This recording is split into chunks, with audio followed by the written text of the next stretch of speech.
ఉంది. దీనికి కారణం ఒక్క ఛాన్స్ అని నమ్మి నిండా మునిగిన ప్రజల్లో బాధ, ఆవేదన, ఆక్రందన స్పష్టంగా కనపడుస్తున్నాయి.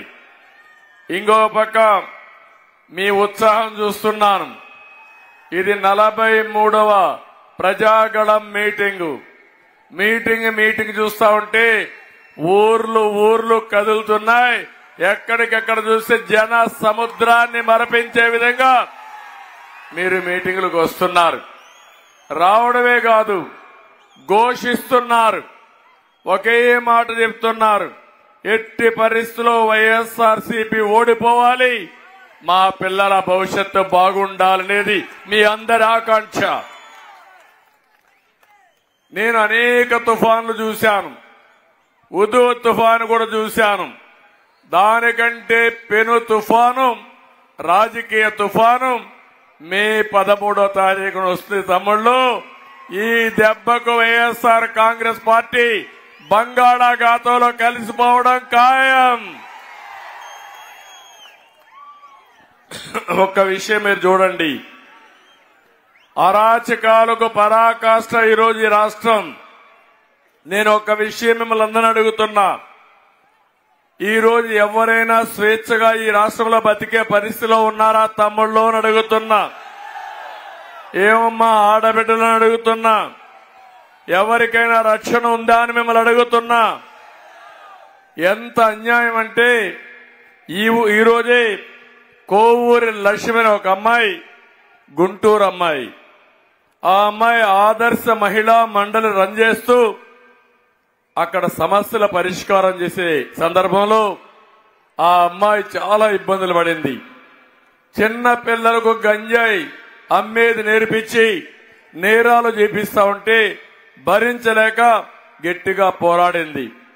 ఇంకో పక్కన ఎక్కడికక్కడ ప్రైవేటు భూములు కూడా కబ్జా చేస్తా ఉంటే గట్టిగా పోరాడింది. పోరాడిన తర్వాత అమ్మాయి ఢిల్లీకి వెళ్లి సాక్షాత్ దేశ రాజధానిలో ఎక్కడైతే ఇండియా గేట్ ఉందో అక్కడికి వెళ్లి పోరాడిన తర్వాత మనసు చంపుకొని ఎన్ని చేసినా కూడా ప్రధానమంత్రి, ప్రైమ్ మినిస్టర్ గారు, అదే మాదిరిగా ప్రెసిడెంట్ గాని ప్రధాన న్యాయమూర్తి ఇంటర్వ్యూ అడిగింది. ఇవ్వకపోతే నిరసనగా అమ్మాయి చేసిన పని చూస్తే బొట్టన వేలును కట్ చేసి, ఇది అన్యాయం జరిగింది, నా బొట్టన వేలు పోయినా పర్వాలేదు, ఈ ప్రజలకు న్యాయం జరగాలి, ఒక అరాచక పాలన ఉంది, ఈ అరాచక పాలన పోవాలని ఏదైతే ఢిల్లీలో సాక్షాత్తు ఆవిడ వేలు కట్ చేసుకునే పరిస్థితి వచ్చిందంటే, ఈరోజు మీరు గుర్తుపెట్టుకోవాలి, ఇలాంటి అరాచకాలు చాలా జరిగాయి. కర్నూలులో అబ్దుల్ సలాం అనే ఒక వ్యక్తి బాధలు భరించలేక కడాన చనిపోవాలని నిర్ణయించుకుని, తాను చనిపోతే తన పిల్లలు అనాథలైపోతారని, భార్యని అవమానిస్తారని అది ఊహించుకుని, భార్య ఆయన చనిపోవాలనుకుంటే పిల్లలు అనాథలైపోతారని నలుగురు కలిసి రైల్వే ట్రాక్ దగ్గరికి వెళ్లి పిల్లల్ని కట్టేసి ఇద్దరు రైలు కింద పడి చనిపోయారంటే ఒక్కసారి ఆలోచించుకోమని నేను కోరుతున్నా. ఇవి చూసినప్పుడు నాకు అనిపిస్తుంది, ఒక అరాచక శక్తి రాష్ట్రాన్ని ఏల్తా ఉంది, ఒక దుర్మార్గుడి రాష్ట్రాన్ని ఏలుతున్నాడు. ఈ దుర్మార్గుడి చేతల్లో మనం బలైపోవలసిందేనా తమ్ముళ్ళు అని మిమ్మల్ని అడుగుతున్నా. ఏమో మా ఆడబిడ్డలని మిమ్మల్ని అడుగుతున్నా. అదే నా ఆవేదన, అదే నా బాధ. ఒక అహంకారి, ఒక విధ్వంసం, ఒక దోపిడీ మన జీవితాలన్నీ నాశనం అయిపోతున్నాయి. మామూలు అహంకారి కాదు. ఎవరు మాట్లాడితే నాకు అన్యాయం జరిగింది అంటే వాళ్ళ మీద దాడి చేయడం, అక్కడి నుంచి వాళ్ళని వేధించడం, అవసరమై చంపేయడం చేస్తున్నారంటే ఎంత బాధేస్తుందో చూడండి. మీరందరూ చూస్తే ఇక్కడే గీతం యూనివర్సిటీ ఉంది.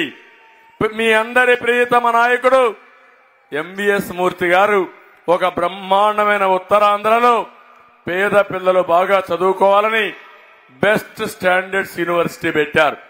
నేను కూడా సహకరించాను.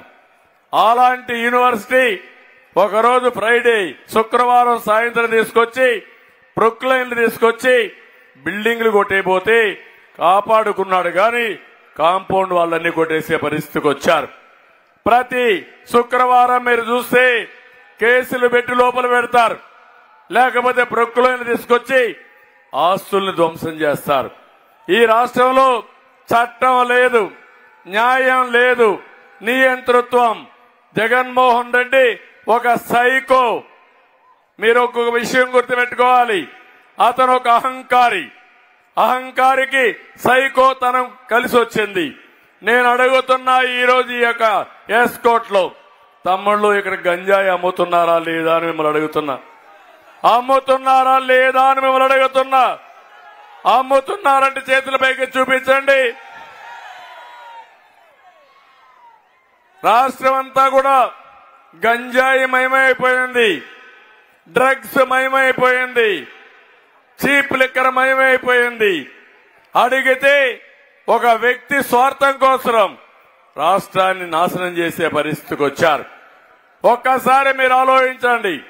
నేను ముఖ్యమంత్రిగా ఉన్నప్పుడు విశాఖపట్నానికి ప్రాధాన్యత ఇచ్చాను. నేను ఎప్పటికప్పుడు ఇక్కడికి వచ్చేవాడిని.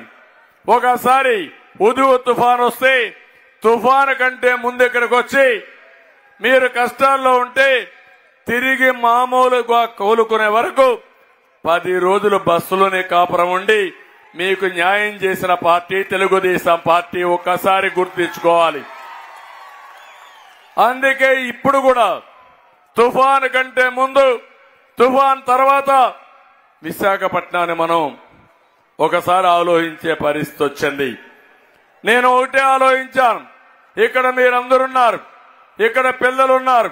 బాగా చదివిస్తే హైదరాబాద్కో బెంగళూరుకో చెన్నైకి పోయే పని లేకుండా విశాఖపట్నంలో ఉద్యోగాలు ఇవ్వాలని, మీ పిల్లల భవిష్యత్తు బంగారు భవిష్యత్తు చేయాలని నేను ఆ రోజు ముందుకు పోయాను.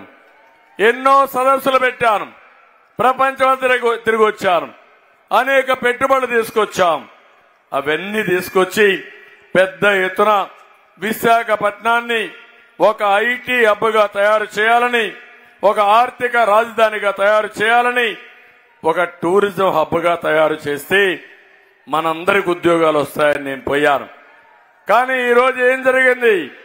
అదే విశాఖపట్నాన్ని ఒక గంజాయి క్యాపిటల్ గా, లేకపోతే ఒక క్రైమ్ క్యాపిటల్ గా తయారు చేసే పరిస్థితికి వచ్చారు. ఎంత బాధ అంటే అంత బాధేస్తుంది. విశాఖ మంచి వాళ్లకు స్థానం ఉండే ప్రదేశం ఇది. నేరాలు తెలియనట్టు ప్రజానీకం, ఎప్పుడు కూడా మంచిని ఆకర్షించే ప్రజానీకం. అలాంటిది ఇక్కడ వీళ్ళు ఇష్ట ప్రకారం చేసి ఈరోజు దేశంలో కూడా ఎక్కడన్నా గంజాయి పట్టుబడితే ఎక్కడి నుంచి తెచ్చారంటే విశాఖపట్నం అని చెప్పే పరిస్థితి వచ్చిందంటే బాధాకరం అని చెప్పి కూడా నేను మీకు తెలియజేస్తున్నా. నేను ఒకటే కాదు, ఈరోజు విశాఖపట్నంలో నేను మిమ్మల్ని అందరిని అడుగుతున్నా, మీ అందరికీ భద్రత ఉందా తమ్ముళ్ళు? నేను అడుగుతున్నా. భూబకాసురులు వచ్చారా లేదా అని మిమ్మల్ని అడుగుతున్నా. అదే కాకుండా ఎప్పుడు కూడా విశాఖపట్నంలో నేను ఎప్పుడు చూడండి కూల్చివేతలు, సెటిల్మెంట్లు, కబ్జాలు, బెదిరింపులు, భూమాఫియా 1-2 కాదు. ఎక్కడికక్కడ మీరు చూస్తే ఒక రాక్షస మూక వచ్చి ఈ ప్రాంతాన్ని కొల్లగొట్టే పరిస్థితికి వచ్చారు. ఒకప్పుడు ప్రశాంతమైన ప్రాంతం ఉత్తరాంధ్రలో అశాంతి, అలజడి ఇవన్నీ వచ్చాయంటే ఈ దుర్మార్గులే కారణం. ఇంకో పక్క మిమ్మల్ని ఒకటే అడుగుతున్నా, ఇప్పటికే రాష్ట్రం మొత్తం బ్లేడ్ బ్యాచ్ వచ్చింది, గంజాయి బ్యాచ్ వచ్చింది. రేపు రాబోయే రోజుల్లో ఈ దుర్మార్గులు వస్తే మళ్లీ మన విశాఖపట్నం మరో పులివెందలుగా మారిపోతుంది. మీరు సిద్ధమా తమ్ముళ్ళు, ఆడబిడ్డలను అడుగుతున్నా. పులివెందలంటే మీకు గుర్తొచ్చేది గొడ్డలి, అవునా కాదా?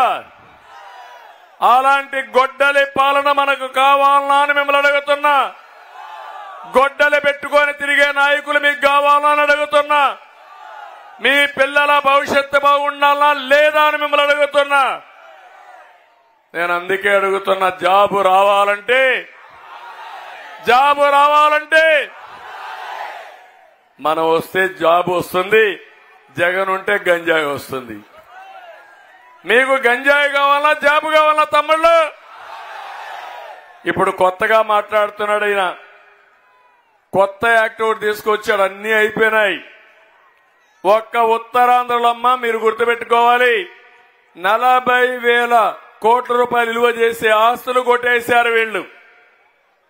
మీ అందరికి ఇండ్లు కట్టించారంటున్నాడు. నేను సవాల్ విసురుతున్నా, ఎంత తమ్ముడు మీ ఇల్లు? 1 సెంటే కదా, 1 సెంటే కదా. ఊరు పక్కన ఇంటి జాగా ఇచ్చారా? అడవుల్లో ఇచ్చారు, చెరువుల్లో ఇచ్చారు, శ్మశానాల్లో ఇచ్చారు, వాగుల్లో ఇచ్చారు. అవునా కాదా అని మిమ్మల్ని